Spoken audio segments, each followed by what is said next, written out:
mas se relaciona com a satisfação da sempre reincidente necessidade ante o prazer proporcionado pelo alimento. O enlace no objeto externo com a sensação causada pelo mesmo é a primeira impressão da inteligência, o primeiro pensamento, tecnicamente, uma percepção. A essência disto é o estabelecimento de uma relação entre uma consciência, um givo e um objeto, e, onde quer que se estabeleça essa relação, o pensamento existe. Este fato simples e sempre comprovável pode servir como um exemplo geral do princípio do pensamento num eu separado. Então, eu separado, as sensações precedem os pensamentos, a atenção do eu se desperta pela impressão que se faz nele, e aqui responde com o sentimento. O sentimento maciço da necessidade, devido à diminuição da energia vital, não desperta por si mesmo o pensamento. Mas essa necessidade é satisfeita pelo contato do leite que causa uma impressão local definida, seguida de um sentimento de prazer. Depois de repetido isto muitas vezes, o eu assoma ao exterior, vagamente, aos tateios, ao exterior por causa da direção da impressão que veio de fora.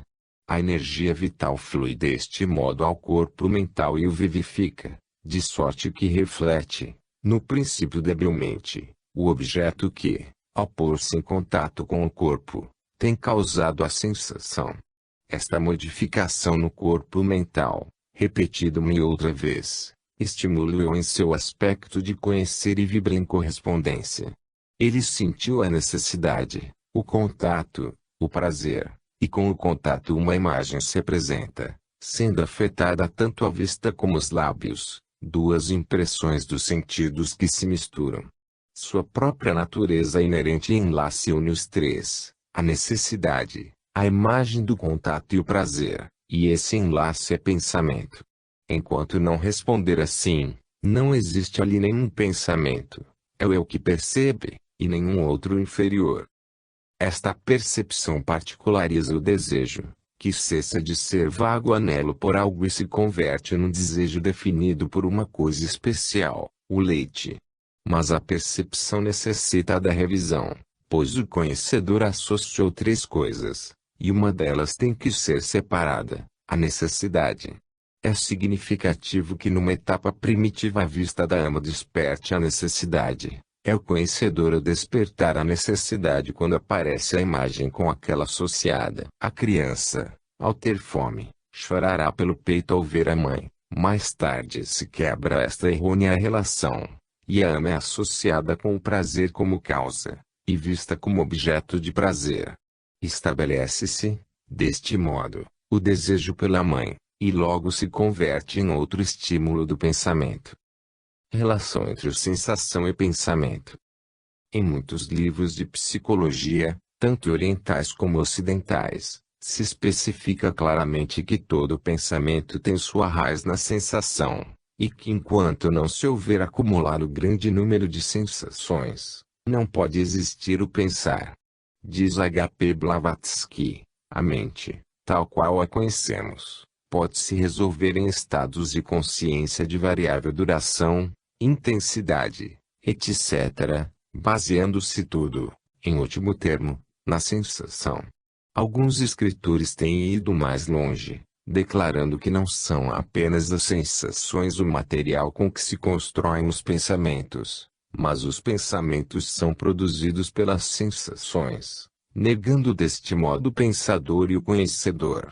Outros, extremo oposto, consideram o pensamento como resultado da atividade do pensador, iniciado em seu interior em vez de receber seu primeiro impulso de fora, sendo as sensações os materiais sobre os quais emprega a sua capacidade inerente, específica e própria, mas não uma condição necessária de sua atividade. Cada uma destas opiniões, de que o pensamento é puramente produzido das sensações e de que o pensamento é apenas produto do conhecedor, é em parte verdadeira, mas a verdade inteira se encontra entre as duas. É realmente necessário, para o despertar do conhecedor, que as sensações atuem sobre ele de fora, e é fato que o primeiro pensamento se produz em consequência de impulsos do sentimento, servindo-lhe as sensações de seu antecedente natural. Todavia, se não houvesse nenhuma capacidade inerente para enlaçar as coisas, ou eu não fosse conhecimento em sua própria natureza, as sensações poderiam se lhe apresentar constantemente sem lhe produzir nunca um só pensamento.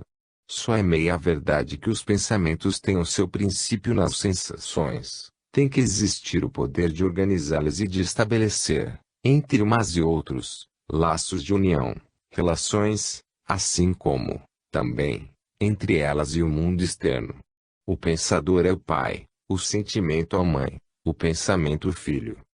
Se os pensamentos têm seu princípio nas sensações, e estas são causadas por choques externos, então é da maior importância que quando surgirem as sensações do eu como consciente, a natureza e a extensão destas sensações sejam exatamente observadas pelo eu como conhecedor. A primeira função do conhecedor é observar. Se não houvesse nada que observar, permaneceria sempre adormecido. Mas quando se lhe apresenta um objeto, quando como preceptor tem consciência de um choque, então, como observador, observa.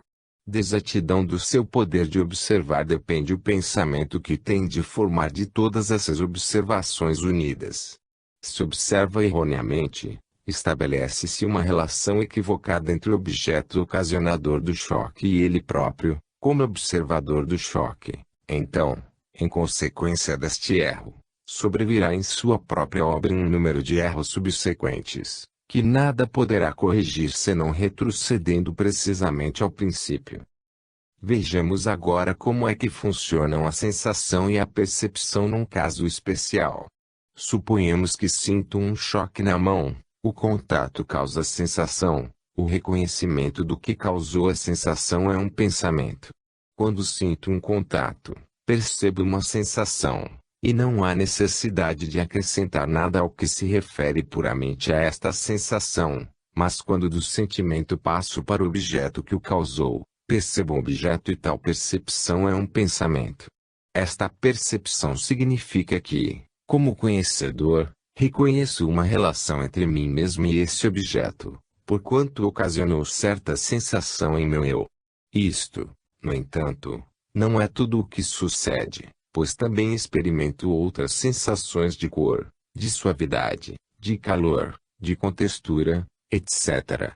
Estas me são igualmente transmitidas como conhecedor, e ajudada pela memória de impressões semelhantes, recebidas outras vezes, ou seja, comparando imagens passadas com a imagem do objeto que toca em minha mão, decido a respeito da espécie do objeto que a tocou. Na percepção das coisas que nos fazem sentir está o princípio do pensamento, ou, pondo isto nos termos metafísicos comuns, diremos, a percepção do eu é o princípio da cognição. Por si só, o sentimento não poderia dar a consciência do não eu, só haveria não sentimento do prazer ou dor, uma consciência interna de expansão e contração. Não seria possível uma evolução superior, se o homem não pudesse fazer mais do que sentir, pois é só quando reconhece os objetos como causas que principia a sua educação humana. Do estabelecimento de uma relação consciente entre o eu e o não eu depende toda a evolução futura, e esta evolução consistirá, em grande parte, em sejam estas relações mais e mais numerosas, mais e mais complicadas, mais e mais exatas da parte do conhecedor. O conhecedor principia o seu desenvolvimento externo quando desperta a consciência, sentindo prazer ou dor, volta sua vista para o mundo externo e diz, este objeto me causa prazer, aquele outro me causa dor. Antes de poder responder externamente a tudo, o eu tem que experimentar grande número de sensações. Logo vem o tateio trôpego e confuso pelo prazer, devido a um desejo meu senciente de experimentar uma repetição daquele. E este é um bom exemplo do fato mencionado antes, de que não existe somente o sentimento, nem puramente o pensamento, pois o desejo pela repetição de um prazer implica que a imagem do prazer permaneça, por mais debilmente que seja, na consciência, e isto é memória, que pertence ao pensamento. Durante longo tempo, o eu mediano vaga de uma coisa para outra, chocando-se contra o não-eu de um modo acidental, sem que a consciência imprima uma direção determinada a estes movimentos, experimentando ora o prazer ora a dor, sem lhe perceber a causa. Só quando se tem experimentado isto durante longo tempo é que é possível a percepção antes mencionada e o princípio da relação entre o conhecedor e o cognoscível. Capítulo 5. A memória. A natureza da memória. Quando se estabelece uma relação entre o prazer e um objeto determinado, surge o desejo definido de obter de novo esse objeto e repetir o prazer. O corpo mental, estimulado, repete prontamente a imagem do objeto. Isto porque, devido à lei geral de que a energia flui em direção à resistência menor, a matéria do corpo mental se amolda muito facilmente à forma que com frequência já formou. Essa tendência a repetir as vibrações principais, quando nelas atua a energia, é devida a tamas, a inercia da matéria, e é o germe da memória. Nota: uma das três gunas, atributos, qualidades ou modalidades da matéria, de que, segundo os Vedas, participa a natureza de todo indivíduo. São: sattva, harmonia, equilíbrio, prazer, rajas, movimento, paixão, dor, e tamas, ignorância, trevas, resistência. O conjunto desses três atributos ativados é o universo manifestado ou existência condicionada. Para maiores detalhes, veja-se o livro Bhagavad Gita, capítulos 14, 15 e 18. As moléculas da matéria que se tenham agrupado separam-se lentamente pela atuação de outras energias, mas retêm durante tempo considerável a tendência a assumir de novo a sua mútua relação. Se recebem um impulso próprio para agrupá-las, voltam imediatamente a assumir sua posição anterior. Além disso, quando o conhecedor tenha vibrado de um modo particular, esse poder vibratório permanece nele, e no caso do objeto ocasionador do prazer, o desejo por esse objeto libera tal poder, impele-o para fora, por assim dizer, proporcionando, deste modo, o estímulo necessário ao corpo mental. A imagem que desta arte se produz é reconhecida pelo conhecedor, e a atração pelo prazer o faz reproduzir também a imagem desse prazer.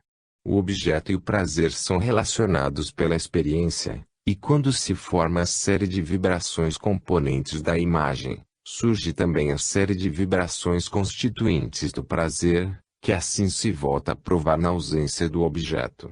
Isto é a memória em sua forma mais simples, uma vibração, por si mesma iniciada, de igual natureza que é causada pelo prazer e que este produz. Estas imagens são menos passivas, e portanto menos vívidas para o conhecedor parcialmente desenvolvido, que as causadas pelo contato com o objeto externo. As pesadas vibrações físicas emprestam muita energia às imagens mentais e de desejos, mas fundamentalmente as vibrações são idênticas, e a memória é a reprodução na matéria mental, pelo conhecedor, de objetos que anteriormente foram experimentados. Este reflexo pode repetir-se, e repete-se, uma e outra vez, em matéria cada vez mais sutil, sem relação com nenhum conhecedor separado, e em sua totalidade são o conteúdo parcial da memória de Ishvara, em sânscrito, o espírito divino que mora no homem. Bhagavad Gita, capítulo 18, 61. Essas imagens de imagens podem ser alcançadas por qualquer conhecedor separado, em proporção ao que tiver desenvolvido em si mesmo do poder vibratório antes mencionado.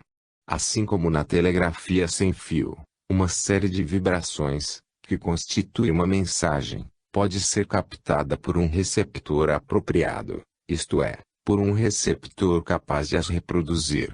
Assim também uma potência vibratória latente num conhecedor pode ser ativada por uma vibração que lhe seja semelhante, dentre aquelas imagens cósmicas. Estas, no plano acásico, formam os anais acásicos de que a miúde se fala na literatura teosófica, e perduram durante toda a vida do sistema universal. Nota: acásico, sinônimo do éter dos gregos. É a substância plástica primordial, sutilíssima, da qual evolucionou o cosmos. Tal substância constitui os anais acásicos, o registro kármico em que ficam eternamente gravados todos os atos e pensamentos. Para mais detalhes, veja-se a obra Clarividência, Anais Acásicos, de C.W. Liad Beater. A má memória. A fim de poder compreender claramente qual a causa da má memória, precisamos examinar o processo mental que constrói o que chamamos memória. Ainda que em muitos livros psicológicos se fale da memória como sendo uma faculdade mental, não existe realmente uma faculdade a que se possa dar tal nome. A persistência de uma imagem mental não é devida a faculdade especial alguma, mas pertence à qualidade geral da mente. Uma mente débil é tão débil em persistência como tudo mais. Do mesmo modo que uma substância demasiadamente fluida não retém a forma do molde em que tenha sido vertida, assim perde a imagem a forma que assumiu. Quando o corpo mental está pouco organizado, não passando de um agregado de moléculas de matéria mental, uma massa de um feito de uma nuvem sem muita coesão, a memória será retamente débil. Mas esta debilidade é geral, não especial, é comum a toda gente, é devida ao seu estágio inferior de evolução.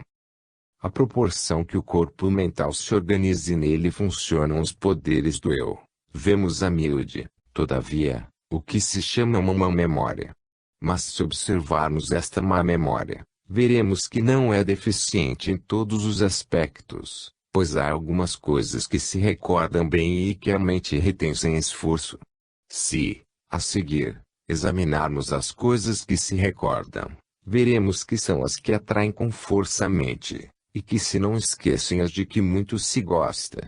Conheci uma senhora que se queixava de sua má memória a respeito de estudos, ao passo que lhe observei sua memória muito retentiva de detalhes de um vestido que adquirira. A seu corpo mental não faltava o poder retentivo e suficiente, e quando observava algo cuidadosa e atentamente, produzindo uma imagem mental clara, esta tinha vida prolongada. Nisto temos a chave da má memória.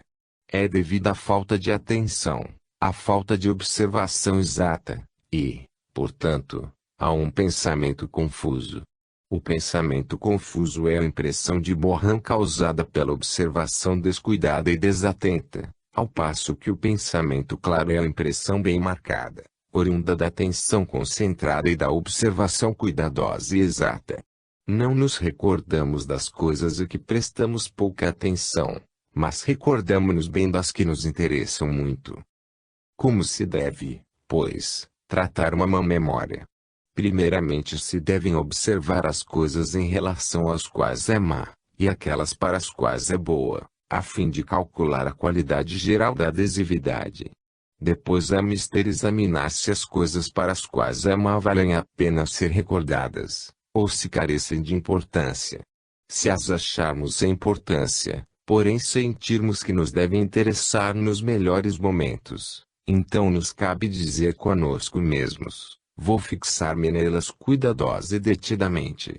Fazendo isto, vemos que nossa memória melhora, pois, como já se disse, a memória depende realmente da atenção, da observação exata e do pensamento claro. Um objeto que nos atrai é valioso para a fixação de atenção. Se o mesmo não estiver presente, deveremos substituí-lo por meio da vontade. Nisto, como em tudo mais, um pequeno exercício, repetido diariamente, é de muito mais efeito que o de um grande esforço seguido de um período de inação. Devemos impor-nos a pequena tarefa diária de observar uma coisa cuidadosamente, imaginando-a com todos os seus detalhes, e mantendo a mente fixa nela durante um pouco de tempo, tal qual se faz com o olho físico num objeto. No dia seguinte devemos evocar a imagem, reproduzindo-a com a maior exatidão possível, e depois compará-la com o objeto para observar as inexatidões.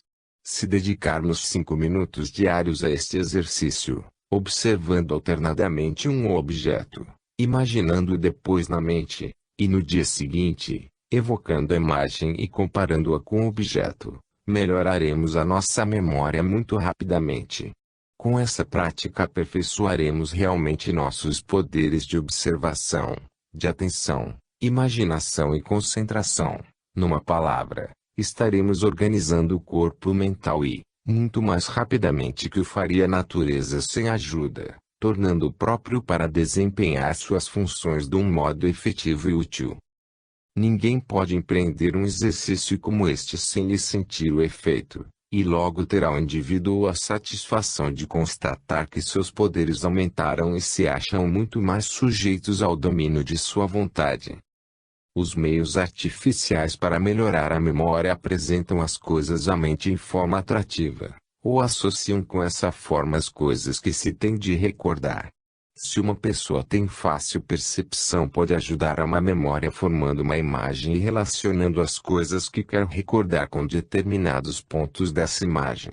Outras pessoas, nas quais domina a faculdade auditiva, se recordam por meio de um ritmo ou retintim, e, por exemplo, constroem, com uma série de datas e outros fatos pouco atraentes, versos que se agarram à mente.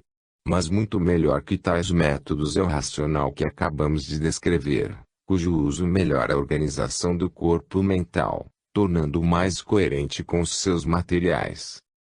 Memória e antecipação. Tornemos ao nosso conhecedor não desenvolvido. Quando a memória começa a funcionar, segue-se-lhe logo a antecipação, pois essa não é mais que a memória projetada para diante. Quando a memória faz voltar a provar um prazer experimentado anteriormente, o desejo busca tornar a apanhar o objeto causador do prazer, e quando se pensa neste gozo como o resultado de encontrar tal objeto no mundo externo e fruir dele, aí temos a antecipação.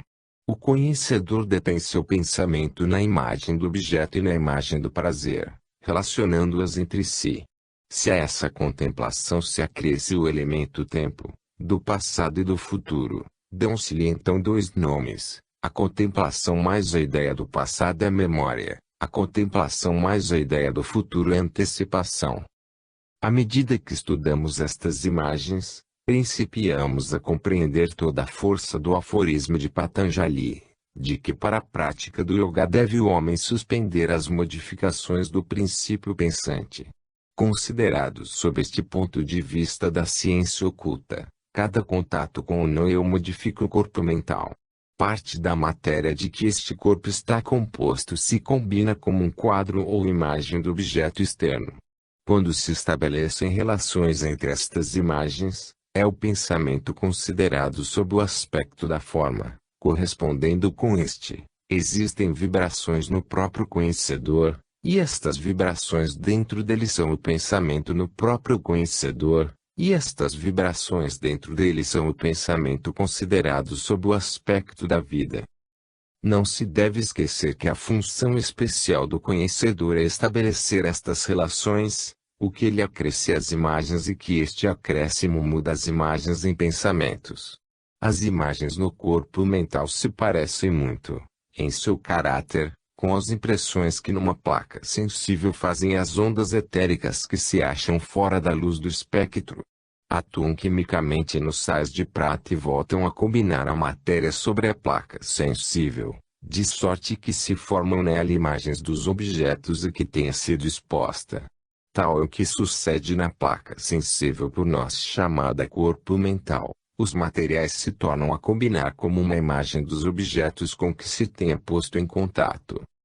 O conhecedor percebe estas imagens por meio de suas próprias vibrações respondentes, estuda-as e, depois de certo tempo, principia a dispô-las e modificá-las pelas vibrações que de seu íntimo projeta sobre elas.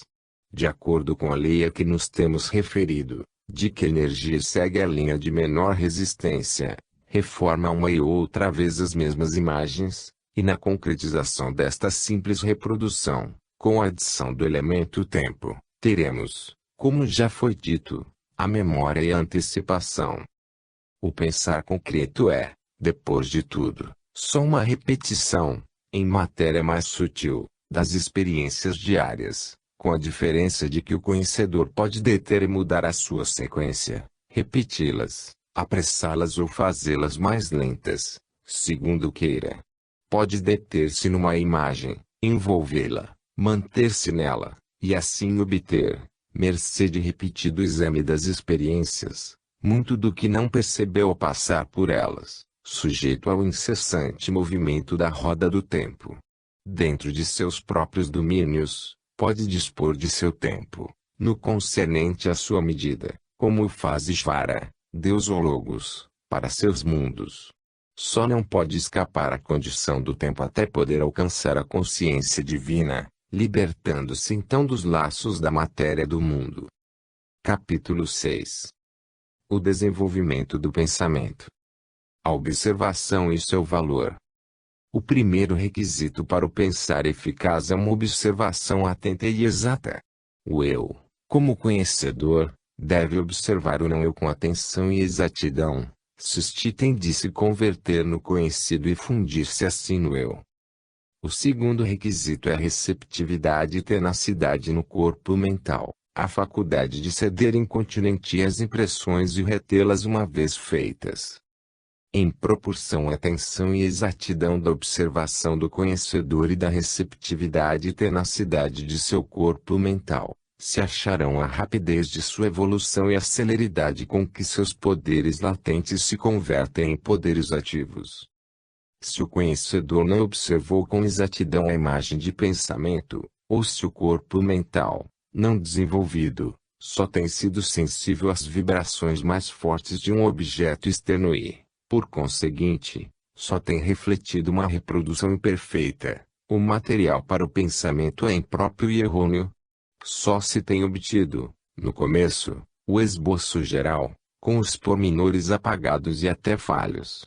À medida que desenvolvemos nossas faculdades, à medida que introduzimos uma matéria mais sutil no corpo mental, vemos que podemos receber do mesmo objeto externo muito mais do que recebíamos nos tempos de menor desenvolvimento, encontrando assim muito mais no objeto do que o podíamos antes.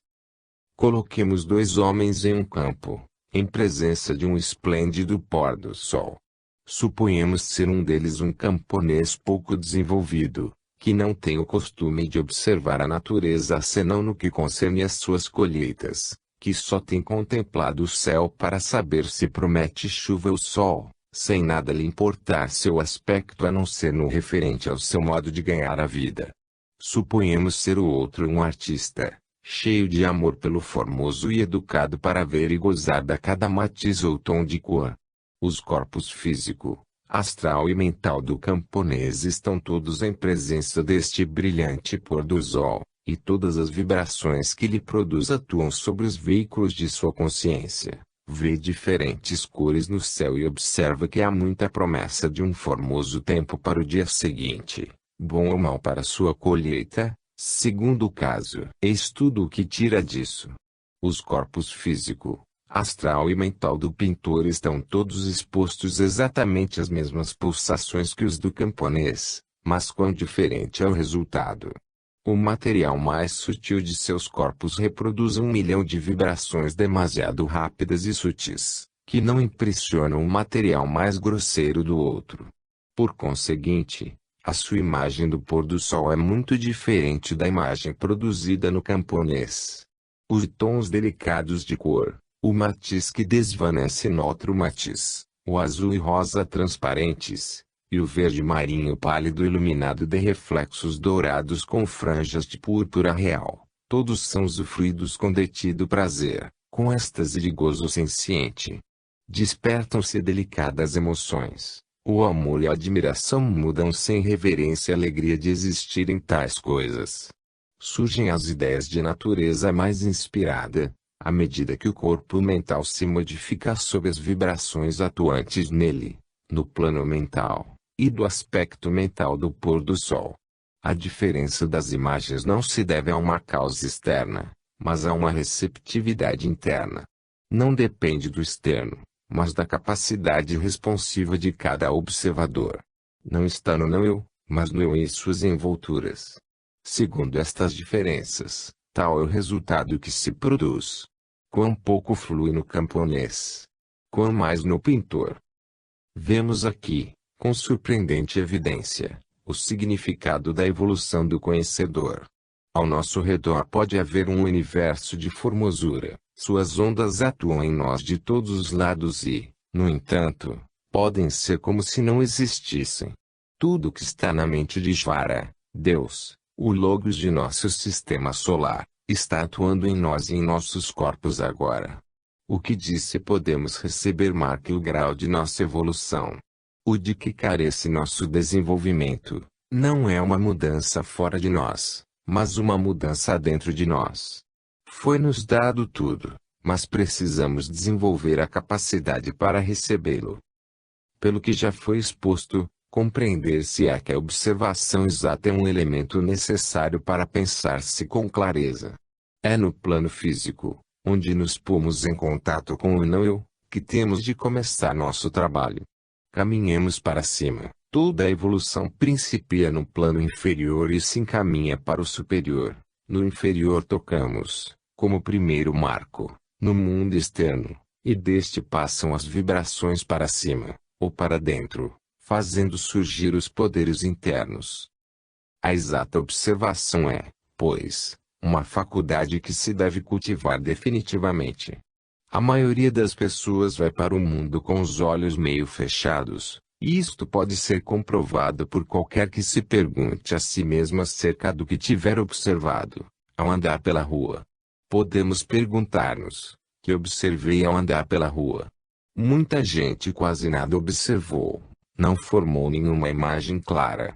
Outros terão, talvez, observado umas poucas coisas, alguns, quiçá, muitas. Conta-se que o pai de Odin o educou na observação dos artigos expostos nas vendas diante das quais passavam nas ruas de Londres, até que o menino chegou a poder dar conta de tudo quanto continha à frente de uma venda, com um simples olhar. A criança normal e o selvagem são observadores, e segundo seja a sua capacidade de observação, assim será a medida de sua inteligência. O costume de observar de modo claro e rápido tem seu fundamento, e no homem de inteligência mediana, no pensar com clareza. Os que pensam muito confusamente são, em geral, os que observam com menos exatidão, exceto quando a inteligência está altamente desenvolvida e habitualmente voltada para dentro de si mesma.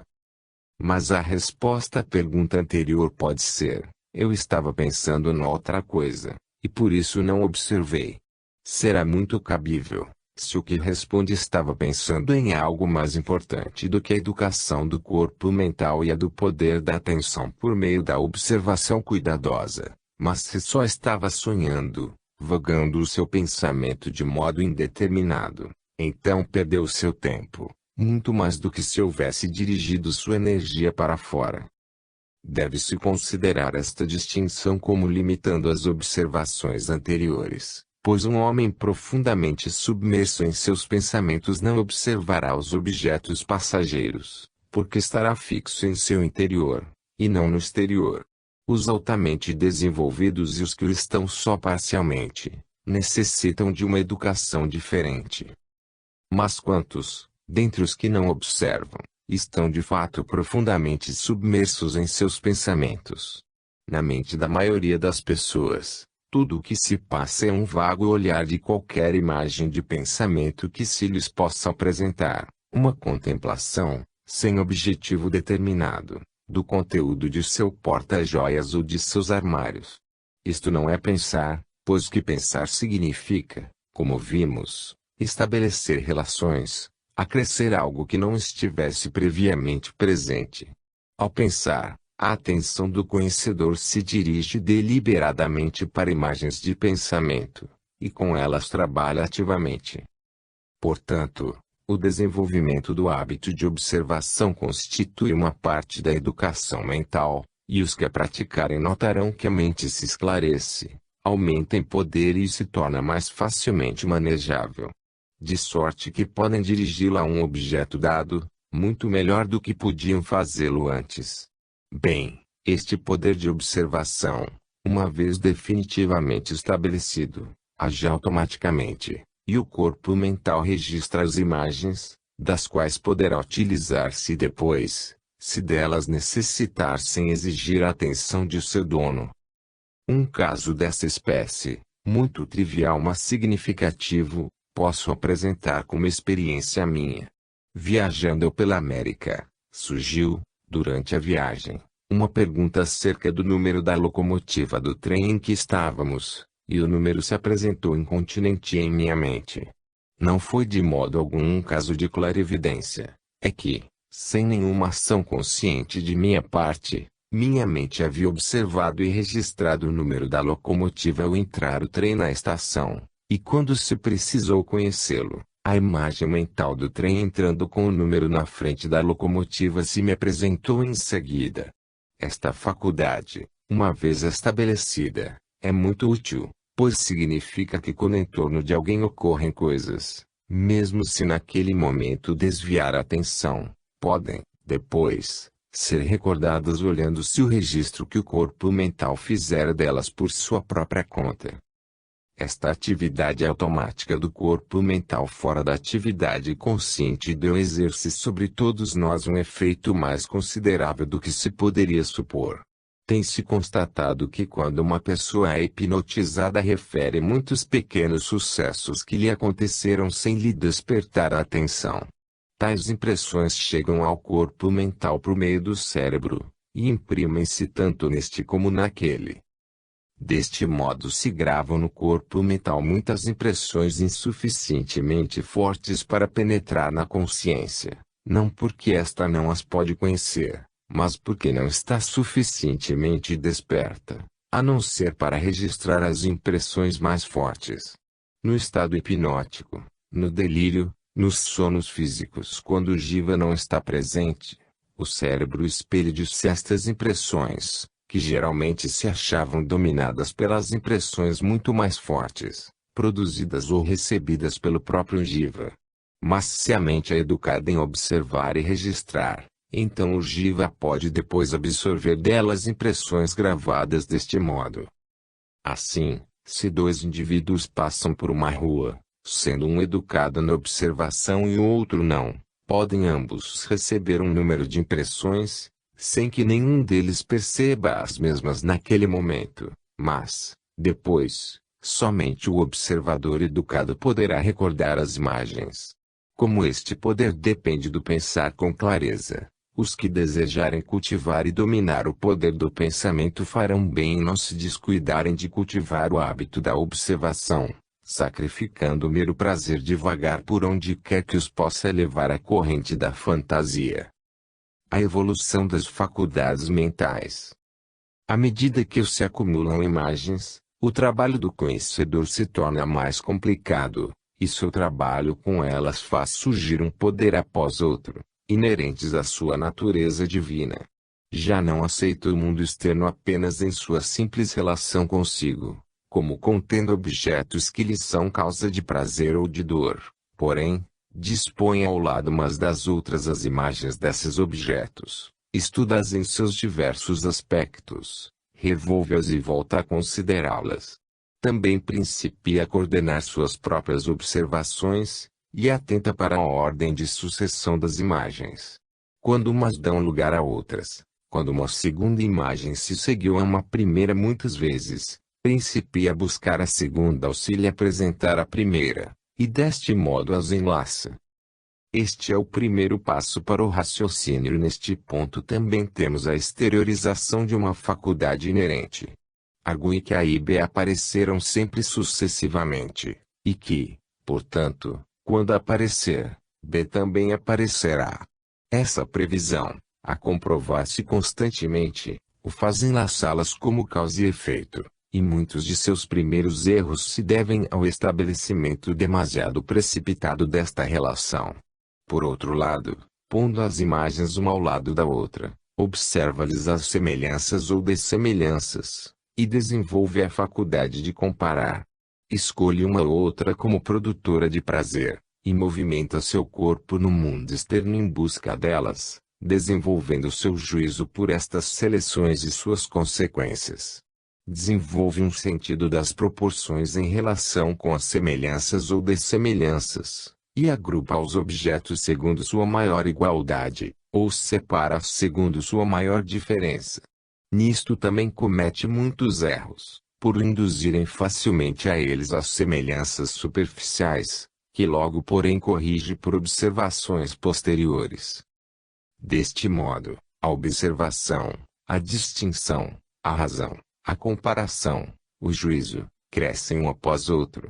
São faculdades que se desenvolvem com a prática, e assim este aspecto do eu como conhecedor se robustece por meio da atividade dos pensamentos, pela ação e reação, constantemente repetidas e entrelaçadas entre o eu e o não eu.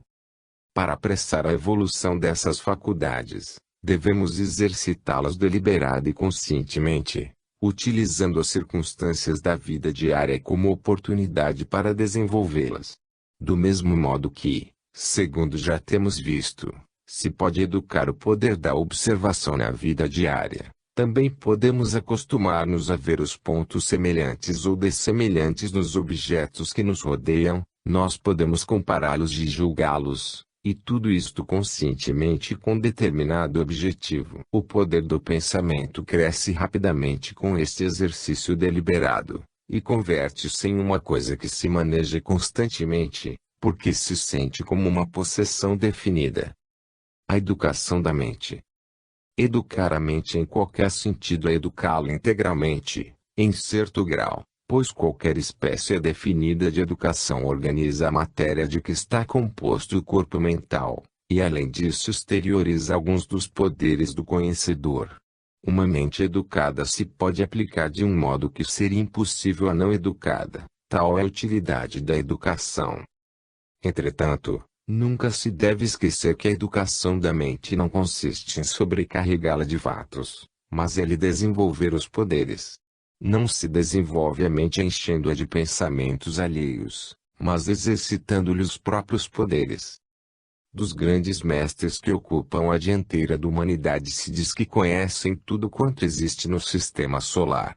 Isto não significa que todos os fatos circunscritos ao sistema estejam sempre presentes em sua consciência e, sim, que desenvolveram de tal modo em seu aspecto cognoscitivo, que sempre que dirigem sua atenção para algo, conhecem o objeto em que a tiverem fixado. Isto é algo muito mais maravilhoso do que o acúmulo na mente de qualquer número de fatos, assim como é muito mais maravilhoso ver-se um objeto no qual se fixe a vista, do que se ser cego e conhecê-lo só pela descrição feita por outrem. A evolução da mente se mede, não pelas imagens que ela contém, mas pelo desenvolvimento da natureza chamada conhecimento, ou poder de se reproduzir nela tudo quanto se lhe apresente. Isto é tão útil neste universo como em qualquer outro, e uma vez obtida é nosso para empregarmos onde quer que estejamos. A associação com superiores. Este trabalho de educação mental pode ser muito auxiliado pondo-nos em contato com aqueles que estão mais altamente desenvolvidos do que nós. Um pensador de maior poder mental que o nosso pode ajudar-nos materialmente, porque emite vibrações de uma ordem superior às que podemos criar. Um pedaço de ferro não pode por si só emitir vibrações de calor, mas, se acha perto do fogo, pode responder às vibrações deste e esquentar-se. Quando nos encontramos ao lado de um potente pensador, suas vibrações atuam em nosso corpo mental e lhe despertam vibrações responsivas, de sorte que vibramos em simpatia com ele. Durante aquele tempo sentimos que nosso poder mental aumentou e que podemos aprender conceitos que normalmente se nos escapam, mas quando de novo nos achamos sós, vemos que estes mesmos conceitos se tornaram apagados e confusos. Muitas vezes sucede que a gente ouve um discurso e o segue inteligentemente durante todo o tempo. Os ouvintes saem logo muito satisfeitos, com a sensação de que obtiveram algo valioso em matéria de conhecimento. Mas no dia seguinte, ao quererem comunicar a um amigo o que obtiveram, notam, com mortificação, que não podem reproduzir os conceitos que tão claros e luminosos lhe pareceram. Então, exclamam: estou certo de que o sei, aqui o tenho, Só me falta agarrá-lo. Este sentimento provém da memória, das vibrações que, tanto o corpo mental como eu, experimentaram. Existem a consciência de haver compreendido os conceitos, a memória das formas tomadas e o sentimento de que, havendo-as produzido, sua reprodução deveria ser fácil. É que no dia anterior foram as vibrações superiores que produziram as formas colhidas pelo corpo mental, e estas foram modeladas de fora e não de dentro. A impotência experimentada ao se tratar de reproduzi-las significa que se tem de repetir algumas vezes este modelamento, antes que se tenha força suficiente para reproduzir estas formas por vibrações propriamente suas. O conhecedor tem que vibrar deste modo superior várias vezes, antes de poder reproduzir as vibrações à vontade. Em virtude de sua própria natureza inerente, pode desenvolver o poder dentro de si para reproduzi-las, uma vez que o tenha feito responder várias vezes à impressão de fora. O poder em ambos os conhecedores é o mesmo, mas um o desenvolveu, ao passo que o outro o tem latente. É reduzido desta latência pelo contato direto com um poder semelhante, já em atividade, e deste modo o mais poderoso apressa a evolução do mais débil. Nisto consiste uma das utilidades de nossa associação com pessoas mais avançadas que nós. Aproveitamo-nos de seu contato e nos desenvolvemos sob a sua influência estimuladora. Um verdadeiro mestre ajuda deste modo seus discípulos, muito mais mantendo-os ao seu lado do que pela simples palavra. Para esta influência, o trato pessoal direto proporciona o contato mais afetivo. Mas na falta disso ou da associação com o mestre, muito se pode também obter dos livros, se sabiamente escolhidos. Ao ler uma obra de um verdadeiro escritor, devemos, durante a leitura, tratar de colocar-nos numa atitude passiva ou receptiva, de maneira a recebermos o maior número possível de suas vibrações mentais. Depois, devemos tratar de sentir o pensamento que apenas parcialmente expressam, e tratar de extrair dele todas as suas ocultas relações. Nossa atenção deve concentrar-se de modo a penetrar na mente do escritor através do véu das palavras. Semelhante leitura nos serve de educação e faz progredir nossa evolução mental. Uma leitura com menos esforço pode servir-nos de passatempo, pode encher-nos a mente com fatos valiosos e assim aumentar a nossa utilidade. Mas a leitura que acabamos de descrever significa um estímulo à nossa evolução, e não deve ser descuidada pelos que buscam desenvolver-se com o fim de servir. Capítulo 7. A concentração. Poucas coisas há tão difíceis para o estudioso que principia a educar a sua mente como a concentração. Nas primeiras etapas da atividade da mente, o progresso depende de seus velozes movimentos, de sua vivacidade, de sua disposição para receber os choques de sensações após sensações, volvendo sua atenção prontamente de uma para outra. Nesta etapa a versatilidade é uma qualidade valiosíssima, pois é essencial ao progresso a direção constante da atenção para o exterior. Enquanto a mente estiver reunindo materiais para pensar, é uma vantagem a sua extrema mobilidade, e durante muitíssimas vidas, ela se desenvolve por meio desta mobilidade, que aumenta com a prática. A interrupção deste costume de se exteriorizar em todas as direções, a imposição da fixidez da atenção num só ponto, representam uma mudança que causa uma sacudidela, um choque, e a mente se precipita alocada, tal qual o cavalo não domado, ao sentir o freio pela primeira vez. Temos visto que o corpo mental se amolda às imagens dos objetos a que se dirige a atenção. Patanjali fala da interrupção das modificações do princípio pensante, isto é, a interrupção dessas constantes reproduções do mundo externo. A detenção das constantes modificações do corpo mental e a manutenção deste fixamente amoldado a uma imagem mental são concentração no tocante à forma, e dirigir a atenção com fixidez para esta forma, a fim de reproduzi-la perfeitamente dentro de si, é concentração no tocante ao conhecedor.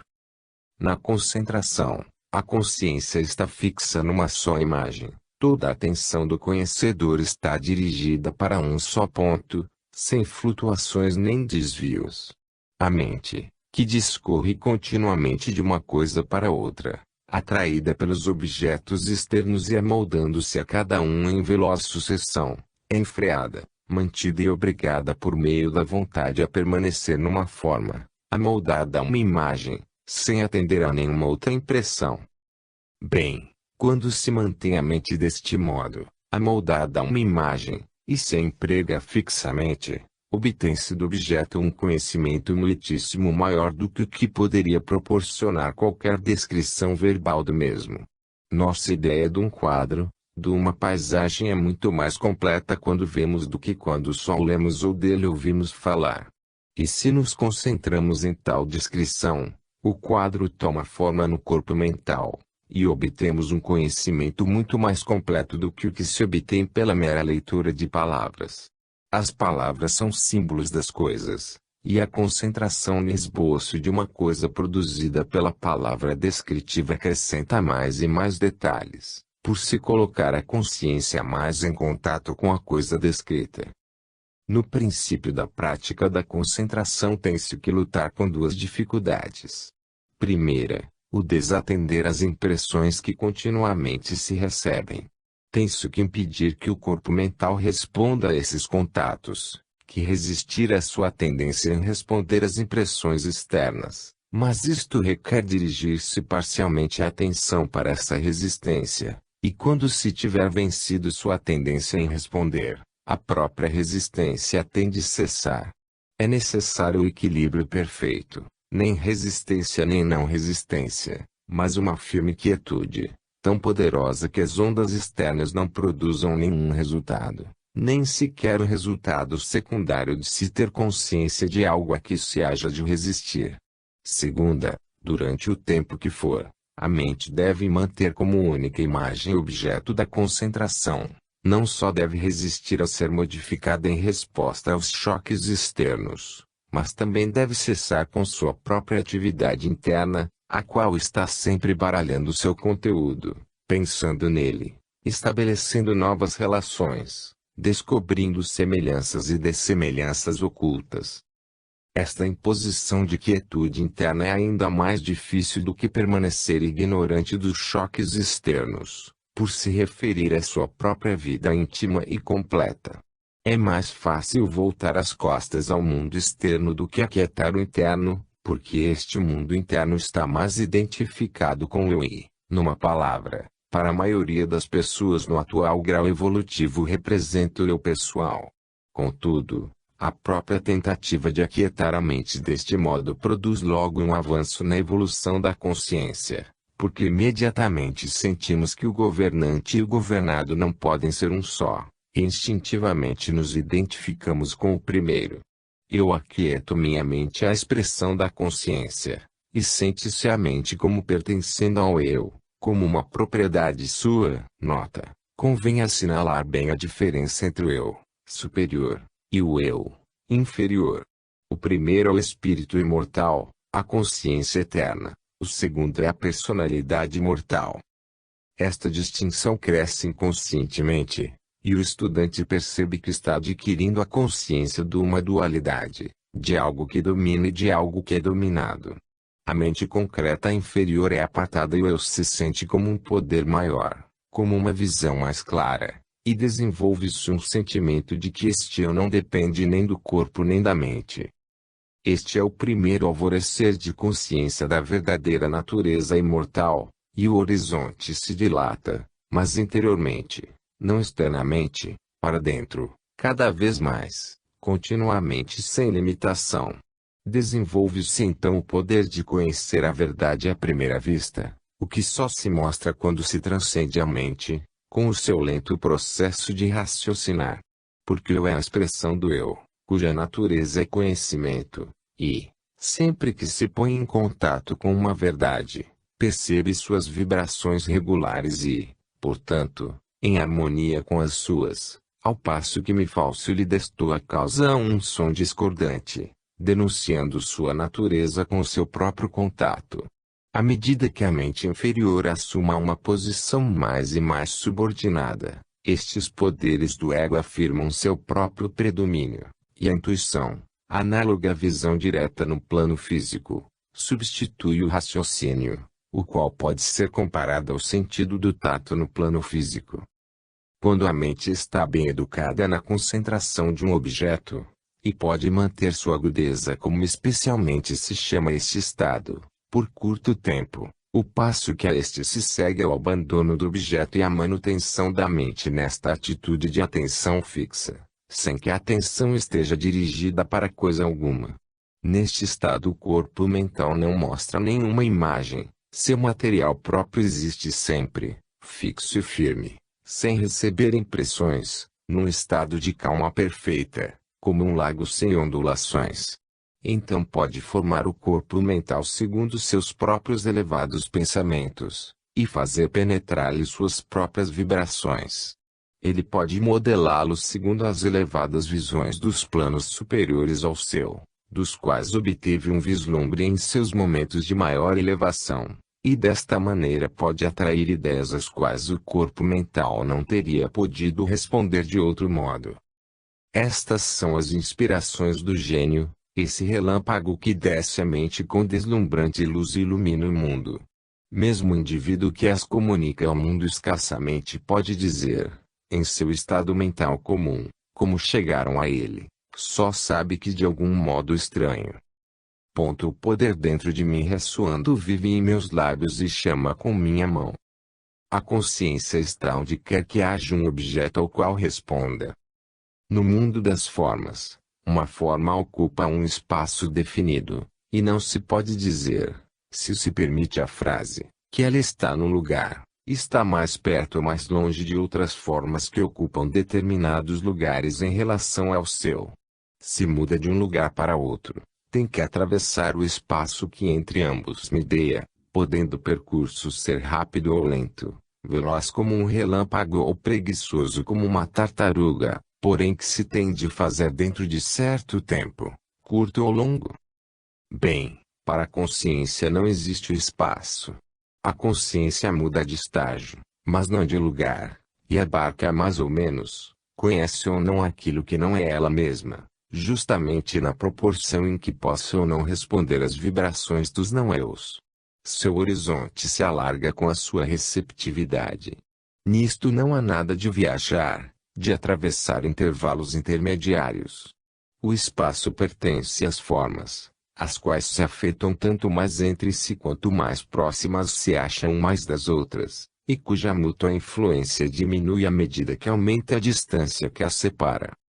Todos os que praticam a concentração com êxito descobrem por si esta não existência do espaço para a consciência.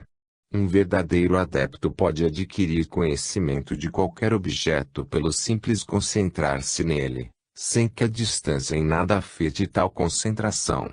Adquire consciência de um objeto que se encontre, suponhamos, em um outro planeta, não porque sua visão astral atue telescopicamente, mas porque na região interna existe o universo inteiro como um ponto. Um tal ser chega ao coração da vida e ali vê todas as coisas. Nos Upanishads está escrito que dentro do coração há uma pequena câmara, e que dentro dela está o éter interno, coextensivo com o espaço. Esse éter interno é o Atman, o eu imortal, inacessível a toda a dor. Dentro moram o firmamento e o mundo, dentro moram o fogo e o ar, o sol e a lua, os relâmpagos e as estrelas, tudo que está e tudo que não está neste, o universo. Chandogya Upanishad 8, 1-3. Éter interno do coração é uma expressão mística antiga que descreve a natureza sutil do eu, o qual é, verdadeiramente, união penetrante, de sorte que quem seja consciente no eu, o é de todos os pontos do universo. Diz a ciência que o movimento de um corpo a que é feita a estrela é mais distante, porque todos os corpos estão submersos no éter e por ele penetrados, sendo, por isso, o éter um conduto contínuo que transmite as vibrações sem fricção alguma, e, portanto, sem perda de energia, a qualquer distância. Isto é no aspecto forma da natureza. Natural é, pois, que a consciência, o aspecto vida da natureza, seja do mesmo modo onipenetrante e contínua. Nós